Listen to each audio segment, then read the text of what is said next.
Welcome. Okay, we are live. Welcome to Algarve Nature Tours. My name is Ana Leal, for the ones that know me already. Welcome to our live talks. Today I have an amazing guest with us, João Ministro, that I will present you soon. Just before presenting him and inviting him to join the conversation, let me tell you about Algarve Nature Tours. It's a brand of Domitur that embraced the nature tourism as the essential part that we want, and the stamp that we want to put in the world. It's to preserve and to work especially on the nature tourism in Portugal, of course. So everything that we're going to speak tonight or today, it's about Portugal. What can you visit in Portugal? How we face the tourism during this time of the world with this pandemic going around. But hopefully soon we can all come back to work, and people can come back to visit Portugal. But as I told you, Algarve Nature Tours, it's a brand just dedicated to nature. And because of that, we invite a very, very nice guest that will join us today on this conversation. That is João Ministro. He graduated in environment engineering, but he came to the tourism later on. So let me invite him to join the conversation. Hello, João. Welcome to our conversations, to our live talks. And first of all, I would like that you can share with our guests how did you went to study environment engineering, and you later on moved to tourism, so people can know you better. Well, thank you for the invitation, Anna. It's a pleasure to be here and to share a little bit about our experience. So as you told, I'm graduated in environmental engineer. I used to work for many years in nature conservation. I started working in the natural park, Sado Estuary in Setúbal, for several years with conservation of birds. And then, but even before that, I was already involved in projects in an NGO called Algarve, which is an environmental NGO from Algarve. Yeah. And then when I finished my work in Sado, I came to Algarve again, and I started working in a project about walking in Algarve called Via Algarviana. So that was when I started working in projects much more connected with tourism, and in this case with the nature tourism, and mostly with the countryside in the mountains. So let me just interrupt you. How did the Algarve came with this idea of Via Algarviana? It was like ATA, the tourism bureau, give you this idea, or Algarve wanted really to create a project, a tourism product in the Algarve to do this Via Algarviana? How did it start? It's longer. Algarve, it's a quite old NGO. It has something like 30 years. And one of the first things that Algarve did where they were created was organizing walking tours in the Algarve. Algarve was one of the first organizations in the Algarve promoting walking tours, nature tours. We are talking in the beginning of the 90s. And I was a student in the high school in Lolé, so I became member of Algarve, and I used to join them in the walking tours. Yeah, and then at a certain moment, Algarve and the English hiking club of Algarve, called the Algarve Walkers, they start discussing about a big walking trail in the Algarve, and that's how the idea of Via Algarviana was born. We are talking about the end of the 90s. And then in 2000, Algarve did a kind of a proposal for a financial project, and it was approved only in 2004. And then they need somebody to manage the project. So I came and I started managing the project, which was implanting Via Algarviana and all the things that happened from there. Working with the local people, working with accommodations, start promoting the countryside, and also we start working with the tourism board of the Algarve, with ATA, and also the main tourism board. And finally, some things happened about. We start seeing some promotion also about nature in the Algarve, because until there it was not so common. Yes, not at all. It was just the beach, regular beach, and Yes. the golf, of course. It's a big business for us. We are also for 30 years on the field, but definitely the nature and the countryside has beautiful parts that people can see. It was also by that time that TASA also born, the project TASA, when you start to work with the communities, local communities? No, it was later. When I used to work in Almarge until 2010. And then in 2010, I moved away because I was a little bit already tired of paperwork and the bureaucracies, you know. So I decided I still have very good connections with Almarge. I still work, support them, and we do many things together. But at that time, I was a little bit already tired of reports and bureaucratic things. And then I decided to open the agency in 2010. But I only started working in 2011-12 because for almost half a year I was just traveling. And then in 2000, during my process in Almarge and in the Algarviana, because I got to know quite well the countryside and all the Algarve, I was invited in 2010 to be part of a study group working with crafts. And that was the moment when TASA was born. And then in 2013, they invite us to manage the project. The project is managed by a governmental institution called CCDR, which is the Development Coordination of Algarve. And they invite us to continue the project and manage the project with only with our means. We don't have support from them.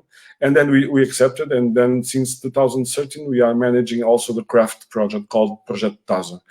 And it's strange why a tourism agency, sometimes people ask us, why does an agency focus on tourism also works with craft? And the answer I normally do, it's everything about the territory. So the tourism that we do, the craft project that we do, and then other things we also organize, it's everything about the territory. We need to do something about the territory because it's from the territory that we take our resources and our main attractions for our clients. So we need to give back something to the territory. So the TASA project, it's something very important we do because we are helping local people to keep their business alive. We are working with very old people living in very rural village, and we need to support them because some of those villages we also use as our tourism activities. So it's a quite important relation between tourism, giving back to territory, and also supporting the local economy. So everything is mixed. And this introduced the topic that we have today. It's the sustainable tourism and the responsible tourism, because definitely, and I was discussing this abroad with a few agents also. We need to give back to the locals, and the sustainability of the tourism is really to improve and to give the capacity, empowerment of the local community. And some of these regions that you are speaking, they probably have just a few people living in this area, and eventually with this project more people is coming to live in the area. I believe that this is happening already at the moment. Yes. So how do you see definitely this project that you have, it's a way of promoting the sustainable tourism. How do you see sustainable tourism at the moment all over the world? It's a big question, I know. No, it's a big question, but it's also very pertinent and very interesting because we are now in a very specific moment. In one way, we have this pandemic going on, and people are talking about also how this pandemic it's also related with our role in the environmental, because there is a lot of connection between both things. So we have this pandemic going on, but we also have the climate change and also many other things regarding biodiversity. So it's a very crucial moment because we already know that we have to change something. But now with the pandemic, it is even more stronger, this feeling that some things must change. I don't know if they are going to change. I'm a little bit, well, let's wait to see. But this is a very special moment because we need, in fact, to change something. And I'm sure that sustainable tourism, responsible tourism, ecotourism, fair travel, these kind of concepts will grow more, will be more stronger now, because people realize that they need to be more respectful about these concepts, about responsibility, how they give back also to the territory, how we keep the landscape in good health. Well, water, it's also a very important issue in the Algarve. As you know, we have always a discussion with water. We are not having a discussion with water in this moment because of the pandemic, but it's going to be a very difficult year for us. Even today, I talk with a friend who is doing the research about water, and the levels of water in some parts of the Algarve are already very low. So all these things must be very much connected, and of course in the new approach of tourism. So it's a quite interesting moment we are living, and I hope we take. This is my hope. That's a good lesson. Yes, I hope that all the institutions take the opportunity now, the institutions and also the companies take the chance and the moment to change something. It's not easy. I totally agree with you. But what I also see is or this is my thought, and I'm sharing also with you. I see the economical side is so huge that when you start to speak about sustainable tourism, I feel like I'm a ETI, I'm a extra, I'm an alien or something like that, because it's like, okay, it's not profitable, but people think that is not profitable. But in my opinion, it's the only way that you can really preserve your nature, and you can also preserve your local community and what is specific from your country. What we see nowadays when we travel is more and more international brands are everywhere. People does exactly the same. International hotels are everywhere, so they seem exactly the same. So you go to the hotel and you go to this place and you have the feeling that to be in that country or in another, it's exactly the same. And the sustainable tourism, on the sense that it's going to empower the local community and it's going to preserve the craft work, or it's going to preserve what is the typical the things that people does in this specific country. It can be the food, it can be the activities, the family activities or the community activities. Then you can see the difference. But of course, because it's in such a small percentage, or it's as a small dimension, people don't look at it as profitable. But you are an example that it can be at the same time profitable. It can also bring money to the community, can also promote employment, right? Yeah. And so tell us a little bit, how do you implement this in practice? Because you are completely focused on this, on sustainable tourism. Yeah, of course. Well, I do believe that it's profitable. Of course, it depends on the scale you want to achieve, of course, and the model, the business model you want to have it. In this moment, there is also something important to talk about, which is the word sustainability and also the responsibility. Because sustainability, it's already, in my opinion, a kind of a word which is already too much used. It's in the last 10, 15 years, it's been used a lot.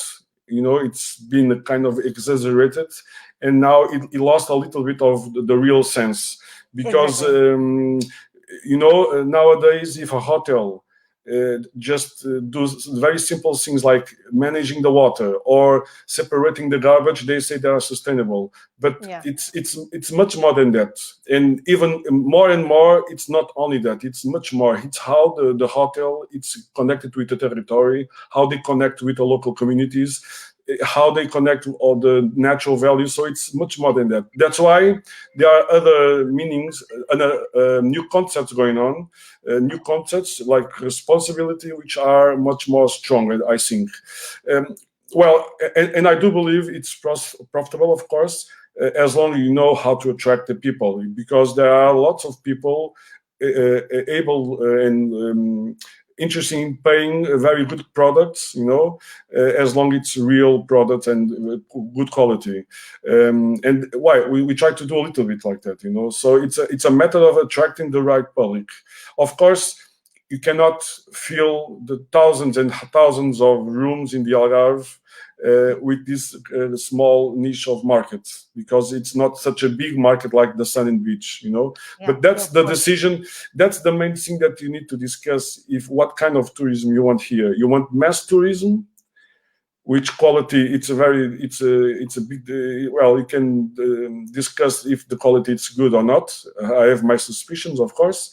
Or you want a high quality tourism, which is less quantity but better paid, So that's the discussion.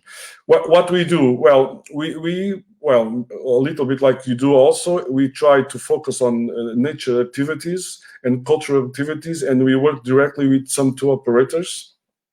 And basically, we offer very personalized activities in the Algarve, and it's working quite well, because well, it was going quite well until the pandemic, because now Yes. we are now completely stopped. Let's see what happens in the next months.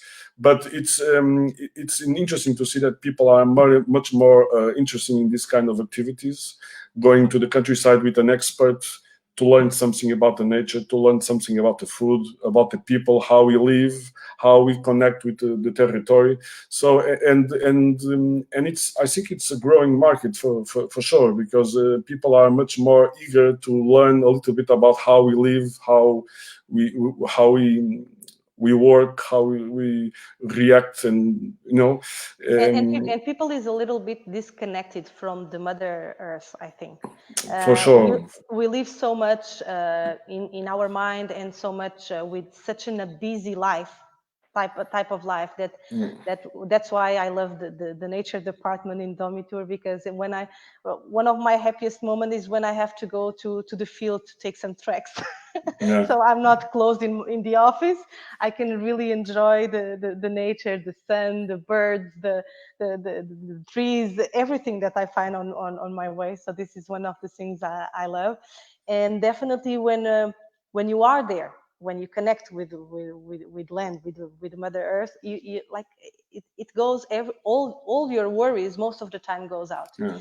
So And let me tell you something more. It's also a question of if you travel to a place and you know that you are going to enjoy the visit, you are going to have a good experience, but you also are going to support something which is very important, like a tradition, or when you know that you are helping a local family that a produce local family, a local cause, it yeah, gives more sense to the travel, and exactly.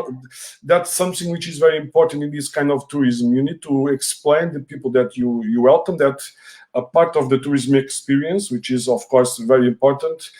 We are also working in a cause, trying to keep alive a tradition, trying to keep the landscape, try to protect some birds. So and it gives much more sense to the activity, and people are much more happy in the end.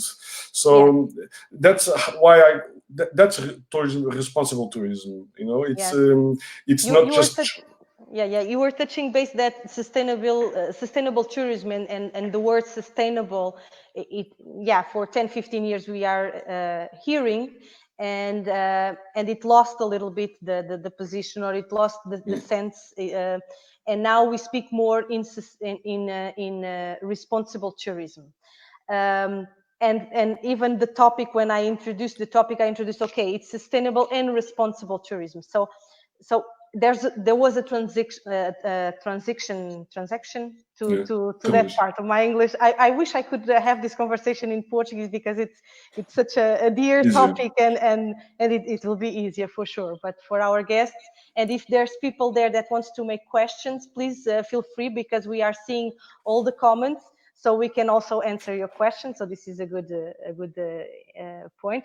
But now when we speak about responsible tourism, it's not only the position of the hotelier or the travel agency doing their part, but also the guests can also look for it and can also understand how a small thing that, for instance, I change in my life. I travel also a lot. There's two things I start to do. It's first of all, it's to pay for my contribution, the carbon emission, every time I travel. And then also I stopped completely using the plastic bottles of water. So I always have my bottle, my can with me, and I bring it everywhere. And for sure, I reduced a little bit. And if everybody does just a little bit, it makes a huge difference. Because I heard the other day someone saying that the Portuguese people, we produce 8 tons of garbage per year, 8 tons each person. So of course, Mother Earth cannot support this all over the world. And we are not, for sure, we are not the most, the ones producing more. So when we speak now in responsible tourism, what are the key points for you? What do you see as the key points? You know, the best definition of responsible tourism I've seen, it's very easy. It's making a good place to visit, but also making a good place to live. You know, it's this relation. If people, we cannot have a good place to visit if the people living there are not happy how they live there. We cannot promote a kind of tourism where people just go there and the people living there, they feel a little bit out of the system. You know, they feel a little bit like Indians, or you know, like the exhibition. So it's a relation of making good a place to visit, but also very important, making good a place to live. And if people realize that the tourism it's helping them to live better, they will be also the first ones to promote it, a good, a good way of living. You know, it's a kind of a cycle. When I used to work in the natural park, many years ago, one of the things I realized that I'm not going to do this thing. It's in the old times when we used to talk about nature conservation. I'm talking about more than 20 years. The first idea when people used to have when they were talking about let's protect something was we have to put a fence around it. We have to put it. We have we have to build a wall so completely. So nobody can go there. Yeah. But that's the old vision. I don't like it because the only solution you can get, the only solution it's possible, it's making that the local people realize the importance of these kind of things, the trees, the animals, and involve them in the active conservation. That's the only way. You cannot protect the links if you cannot make the local people see the interest of keeping the links alive. It's not putting a fence, we are going to protect them. This kind of tourism, it's a very good tool, must be a very important tool for this kind of things, to sensibilize and inform the people that they are part of the process. They can get money, for sure, that's very important, but also they are a very part actors of the process, because the way of living of these people, it's very important to keep some of the things alive. So it's... You introduced a very important topic also, that it makes all the difference, that is education. Somehow you introduced it there, because definitely we cannot make a wall and just protect without educate people to understand why we should protect. And also the way of empowering the locals, it's also by education. And one of the things that we see, and we saw this in the Algarve, but not only in the Algarve, I think all over the world, is the fact that sometimes some travel operators, tour operators, they send their experts to the communities, and they will handle the groups there, sometimes in a sustainable way, other times not. Instead of giving the power to the locals, educate the locals, so the locals can take the advantage of being there and explore somehow, like take the advantage of being there and do the work there. And this is something that when they come to me and they ask me, no, don't worry, we don't need any local guide. We take we take our own guides, and that's it. No, I think this is a very important point for the ones for the people that is listening. When you travel, try to look for a local guide, because a local guide promotes and leaves the money in the community. And this is very important. It's not taking abroad from the community. Yeah. But of course, it's also very important, and this is an issue that we spoke already in conversations before, is we need to also to have, how can we say, we have to assure that the local guides, they know what they are doing. And we know that this is a big topic for us, for me, for you. Yeah. How can we do this in Portugal? Because at the moment, I think that we are not having this education in the schools. No. And even if we start on the schools right now, it will take 10 years to get it in the territoire, to be active on the landscape. So we need, at the moment, the ones that have local activities, that promotes local activities, to have the proper know-how and the mindset to promote a sustainable tourism.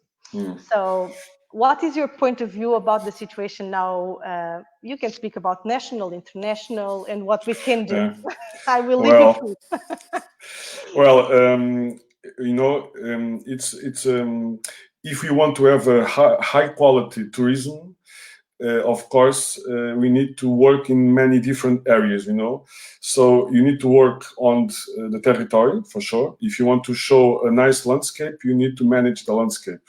To manage the landscape, you need to involve the local people to be part of the process. You need to have good accommodations, of course. And that's, I think, the most advanced part of the system. It's very well. You have very good accommodations already. And then you need also to work, you need to work all the chain, But then you need to work on the guides, which are very important in the value chain. And what's happening in this moment in Portugal, as you know quite well, because we have talked about it, it's that any company can very easily open their activity and they are ready to do walking tours, nature tours, anything, because there is no certification, no school for that. Yes. In specific areas, like for example the high mountain trekking, you have to need to have a special license to go to the high mountains, but we don't have it here in the south. So basically, you just need to register your activity in the website, and then you are able. And that's not enough, of course.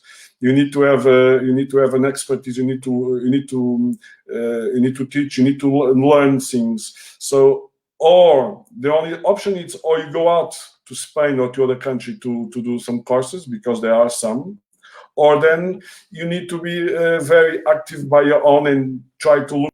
Of course, and you have. We don't have it. Yeah, you have the tourist guides, the normal tourist guides, which is city tours, for example. But then you don't have any specific for nature. And of course, in nature, you need to have lots of procedures, some special procedures. You need to safety, of course. Respect with the nature. If you are going to a natural park, there are specific rules you need to obey. If you are going to the countryside in specific moments, you need also to know where to go exactly at what times. So there are lots of things we should be working now if you want to our quality go up. That's very important. But there are other many things going on. About the environmental issues. We talk a lot. Most of our work, 90% of our work, it's in the countryside, as you know. And the countryside, it's getting less and less people. There are now good examples of young people that move to the countryside to work with rural guest houses, for example, in Algarve. So it's going well, but it's a very low process, very slow process. The process, it's still going on. The depopulation, it's still going on, in the countryside. People are going away. So if you don't find a way of getting stronger, the process of fixing people in the countryside, of course, we are going to have problems in the future also with tourism. So there are many issues going on. And of course, I would like to see in the future a more active attitudes from the government and also from the local municipalities and also the companies involved in the process, which is something which, let's see what happens. I don't see it happening so quickly, but there are now some good things going on.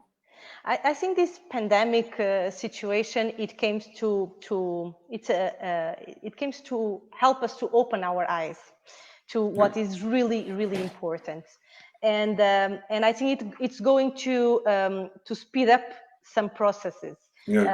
I see it in the companies, the human resources. Nobody was able to work at home in Portugal. We had this very strict mind of, and now everybody's obliged to. I think that is going to help us also to improve and to understand our consumption, how we consume the resources, and how we should preserve them. And I say this for years, and I believe that we are coming up there. I say that the luxury is going to inland one day. I think that it's not on the big cities anymore. Like, we don't have the atmosphere is not good, the pollution, the all types of pollution in the big cities. And we can see now that even with this pandemic situation, it's the big cities that are having more cases.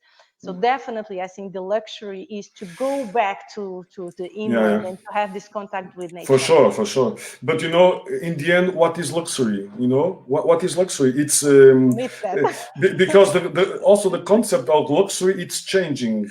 Is it having a top car, or traveling in a very top car, traveling by a private jet? That's luxury. Yes, it can be luxury, of course. But now more and more, I think luxury is to have a very personal experience, where you can get a very local experience with high quality products, with somebody explaining you everything very well. So luxury, it's also changing, a little bit, because it's like you're saying, in the future, the best experience we can offer, luxury experience, are in the countryside, where people can have a very personal experience, where they cannot get it in mass tourism places or in very popular places. So I think that's what's happening in the future. And now with the pandemic, these kind of things are getting more discussed in the net. Lots of articles going on. Some big magazines are talking about it, and the relation that we are going to have with the territory, with nature, will change for sure. Will change, hopefully. Yes, I hope so. And I think people working this kind of tourism will. Many people are saying that the first segment of tourism to recover will be this sector. People that are more adventure, people that want to look for the natural and the small places. So I hope it's going that way. And I hope in the end people get a better feeling of what is really important, Definitely. And now let's speak a little bit of Algarve, because Algarve has an amazing landscape, and people sometimes ask me, what's the best time to visit Algarve? And I say, go in January. And people look at me, really, because I think that all year round we have an amazing weather to be in contact with nature. And it's so diverse. Even inside the Algarve, you have the cliffs and the seas on the seaside, but you go inland and it's a completely different reality. The food, it's different, the people are different. So definitely, I think that the Algarve has a lot to explore, even for the locals, because most of the locals don't know the amazing things that we have here, and products. I'm thinking about the honey, for instance. I'm thinking about the cork, the carobs. So many products that we have here. And you were speaking about, and this is an opinion that I would like to have from you. I'm also very concerned with the water problems that we have here, and nobody's speaking about it because everybody is worried with the pandemic situation we have. And thank God, during April, we lost the tourists, but we won water. So I believe that for this summer, we have water, but we have a problem going on, and it's a huge problem. And I remember to speak about this problem already for 20 years. And so far, I didn't see any movement to make a difference on this. And you are from environment engineer, so you for sure you have an opinion about this, and what the measures that we should take here in the Algarve. This is not so much about tourism, but at the end it has a reflect also in tourism. It has a reflect on us. And tourism have an impact on it, of course. Yeah. When I was studying the university in the 90s, already the water issue was an important issue, you know. And in that time in the university, there was already lots of people studying how to reuse water from the sewage treatment stations, you know it. And I had professors in that time, they already knew, the technology was already known, how to reuse the water from the water treatment stations and to reuse it in the irrigation of fields. But since then, nothing happened. You know, the water from the treatment sewage are still going on to the sea. Of course, there are some good examples, but very few. One of the examples, which for me it's quite, you know, it could be used in farm, of course, but for example, for golf courses. We are always talking about the golf courses, but in this moment, there is only 1 or 2 golf courses which are still using, which are only using the water, recycled water. Yes. So there's a lot of things to do. Of course, we are still losing water in the transportation system of the water in the cities. We are also losing a lot of it. Some places worse than the others. So of course, there's a lot of things to talk about, and of course, it's not only about the infrastructure. It's not only about the relation with the people, if people consume more or less at home. It's about looking at the big picture of the Algarve, you know. If we want to take the water issue important, we need to look everything. For example, with farming. We are now in this moment in the Algarve facing a big pressure of avocado farms, and also orange farms, which is very nice, very tasty, you know, but they consume a lot of water. Avocado consumes a lot. Yes, you know, even so they use the high tech to control all the system, but they still consume a lot of water. So it's about watching the big picture and to see, look, we cannot do it more of this because our resources, it's not enough. And I don't think anybody's doing this, you know. I think it's people are talking, but nobody is taking action about it, you know. So and also about hotels and resorts, you know, and that's why I think tourism has a quite a big important effect on it, because we are talking about this, but in this moment there are several resorts almost in process of being approved in the Algarve, you know. We have one having this in consideration. Probably they will say that they're going to reuse water from the rain, etc. But we know that always a part of the water will come by the system. We know it.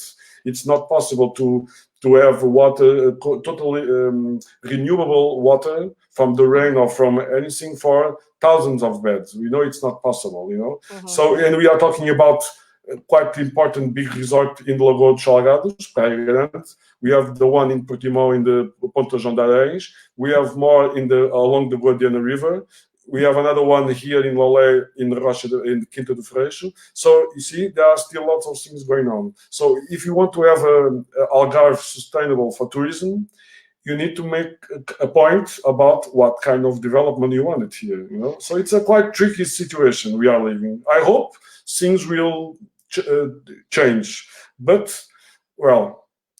Let's see. One of the things with the pandemic, and I'm saying this already for some time, is that the model will change for sure, at least at a short period, because the flights are going to be less. They are going to be more expensive. The flights are going to be more expensive, and it's not. And because the flights are going to be more expensive, and there are going to be much less flights going on. So you cannot. Less people is coming. Yes, less people is coming. So if less people is coming, you need to think a little bit about the model, because many people are going to close the places. So you cannot allow to build more and more and more. So you need to think very careful what is going to be the Algarve in the next years, you know. And but it's the pandemic in this way they increase the situation, you know. But the thing is that before the pandemic, because of climate change, for example, this kind of discussion was already going on, but nobody take care. Yeah. We have a green pact for Europe. It's something it's being discussed now in all the European Union, and the green pact says there that the tourism must be more sustainable, and for example, the full fossil fuel must be changed a little bit how we use it. and of course also the flights, the flights company will change it. So it's obvious that in the future we cannot pay 20 euros to go to London, which is more cheap than to go to Lisbon by car. It's not logic. It's not possible. We need to change it. But changing this means that many hotels which are working with a very low price are going to lose clients. So it's all the system which is very much connected, And how do you manage this? And we have, and in fact, it seems that we have a crisis, but we can really turn this in an opportunity, and to plan on a sustainable way. And this is maybe what we can get from this conversation, is that definitely we are in a crisis situation. All companies will suffer a lot with what's going on. We are feeling it, and we will feel for much more time. Less clients are coming, but this is an opportunity to plan, and to plan it properly, to plan it in a sustainable way. Everything that we are building and the way we promote and we do, especially that we do tourism here, and this is, I think it's a key point. We have also Sonia, someone that is watching us from Azores. I know Sonia. Okay, yeah. Well, and we have this in Azores, but we don't have this in the Algarve. So because of the mountains, of course, the nature guides. And I remember when I opened in here, when we start Algarve Nature Tours, one of the first things I searched for it was, where do we have nature guides? Okay, we have in Azores, we have the training there. Okay, so I contacted the university. I said, do you know someone that is in the continent, not in the island, that can be our guide? And no, no, there was no one. He tried to search, to map, he spread the info, and there was no one here. So definitely in Azores we have, I think it's, if we look to Portugal, I think Azores can be a good to look at Azores and the experience in Azores, and to try to figure out a way to do at least this guideline. And hopefully, and I spoke this already with the government in the Algarve, that we can really create like a label, a certificate of the local guides that are on the field, the nature guides, because I definitely cannot be a guide. I can go take the tracks, I can organize the trips, but I'm not a guide. So that's why I call you when I need a guide to make some walkings, and to other colleagues, of course, and also on the bike tours and etc. But definitely, I think that we can use Azores as a good starting point, and to create these guidelines. And I think this is the moment. If we are stopped in receiving tourists, then it's the moment to plan it better. Of course. Let me just add something. Azores, it's also a very good example, and I'm sure Sonia knows this better than me, because Azores, it's in Portugal, and it's one of the first islands in the planet to get a specific certification for sustainable tourism, the GSTC. GSTC, it's global sustainable. It's one of the main criteria label for sustainable tourism worldwide. And Azores got it some months ago. So it's our first place in Portugal to get this recognition, and it's one of the first islands, I think, in all the world to get it. So it's a very interesting process what is happening in the Azores. I hope they can keep it, because we also know that, for example, as soon when Ryanair starts flying to Azores, or Jet2, I think it's Ryanair, the number of tourists increase a lot, the number of hotels increase a lot, the number of cars also increase a lot. So that's the problem with this kind of the tourism. We need to understand until when we can keep the process going on of growing, and then we have to control it. There is in environmental science and biology, there is something which is very important, which is called the charge capacity. Basically it's how much people can be there along a certain period of time. And we are supposed to have this kind of studies in our natural parks, for example, but we don't have it. We don't have this kind of information. But it's very important, because only after we know how much capacity we can get in certain place, we can develop a plan. How many tourists can be in the Algarve? Do you know? I don't know. No idea. How many hotels can be built in the Algarve? 500,000, 1 million hotels? I don't know. Yeah. Does anybody knows? So, but these things are quite important, because if not, you are continue to build and construct. And well, that's not the process of sustainable tourism. That's not the planning. And this is something that in the Scandinavian countries, they have it a lot. They plan very well this, and also where we could have our eyes. And just to let you know that Azores, last time I've been there, and definitely I used to promote Azores as one of my favorite places in the world. And sometimes I compare for people that never been, then don't and cannot imagine Azores. I say, okay, do you have the idea of Iceland?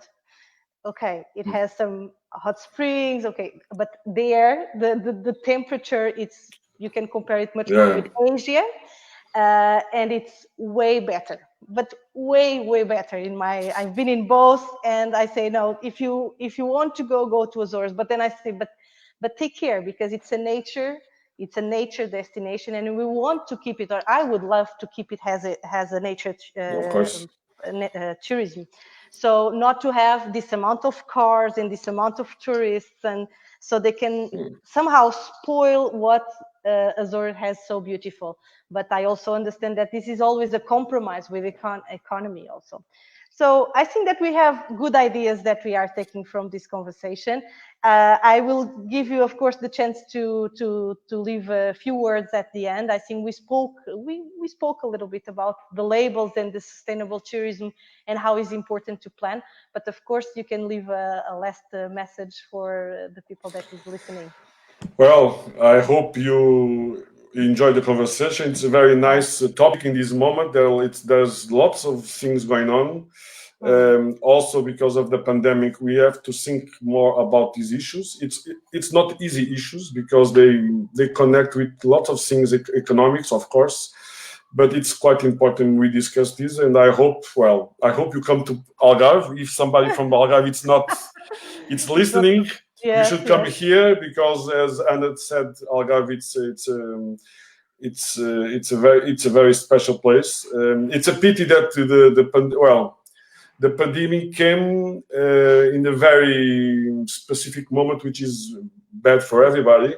But for us, which are working in this moment, this is our high season.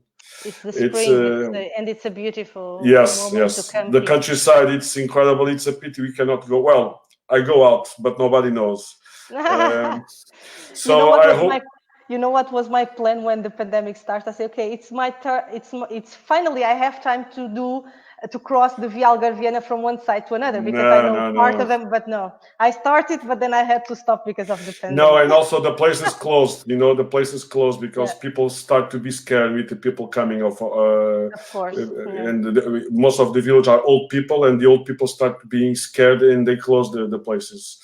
But well, you have for sure lots of opportunities. Yes. So thank you very much for the invitation, and I hope you enjoyed the. Thank you for the conversation, and thank you for the listeners to be with us, and hope this topic contributes so you can be more responsible when you travel, hopefully. And if you need, of course, our support for anything, we are here, João Ministro and Algarve Nature Tours, of course. We will be here to support you, especially, of course, if you want to come to the Algarve. But well, enjoy your time at home, be safe, and be with us next time. Bye. Bye-bye.